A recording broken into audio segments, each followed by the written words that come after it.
against the Vietnamese War, the magazine to campaign against the Vietnamese War. It seemed a horrible, unnecessary war. So I think I've been brought up, with a conscience.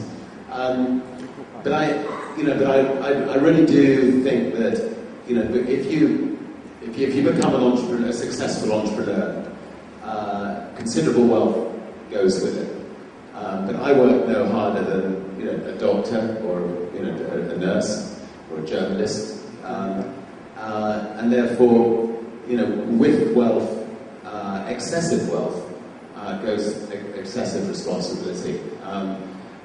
I think also as an entrepreneur, your career is a long one. I mean, I started when I was 15 years old, so being an entrepreneur, you've got the kind of stability that politicians don't have. A politician may be there for 5 years, 10 years, but it's unlikely he'll be in the same portfolio or she for more than 18 months. And so I think business leaders have got that stability where and experience sometimes that politicians don't have, and therefore a combination of their financial resources and their entrepreneurial skills, I think, can go a long way. I also think from a company's point of view, if the company becomes a force for good, the employees who work for that company will work that much harder, they'll be that much prouder. So, I think it's also good business sense for a company to be doing more than just looking after its shareholders. And maybe some managing directors feel that they have to be separate from their people. But I do believe that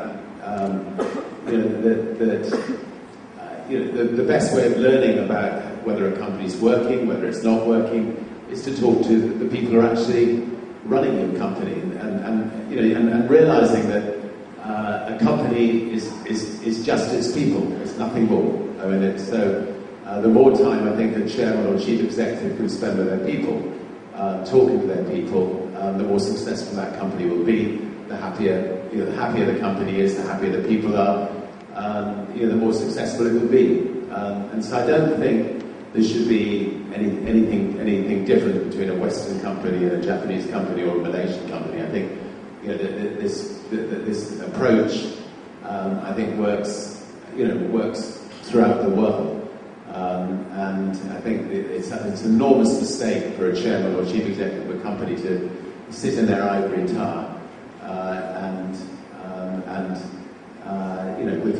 with BlackBerries and mobile phones. You don't need to be sitting in an office, almost at all. The more you can just get out, visit your businesses, spend time with your people, and almost get rid of your office, I think. So, from what I've heard about what Malaysia's doing, a lot of your companies were public companies run by the country. I think the more you privatise everything, the better it will be for the country. The more you can break up big companies and turn them into smaller companies competing with each other, the better it will be for the country. Competition works, and big private companies are sometimes worse than even big national companies. So if you're going to privatise, break them up.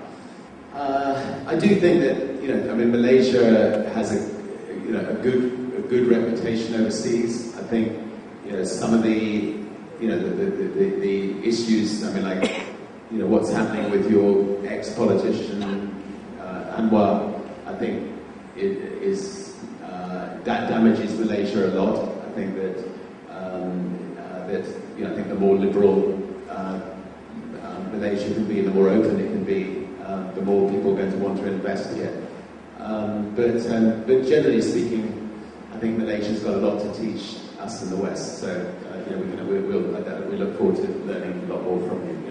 What I'm trying to do now is to use the skills I learned in building businesses to build social projects that are not for profit, but hopefully can make a difference in the world. So And I think the business leaders generally could spend some of their time and should spend some of their time once they've become successful in using their entrepreneurial skills to try to tackle some of the seemingly intractable problems of the world.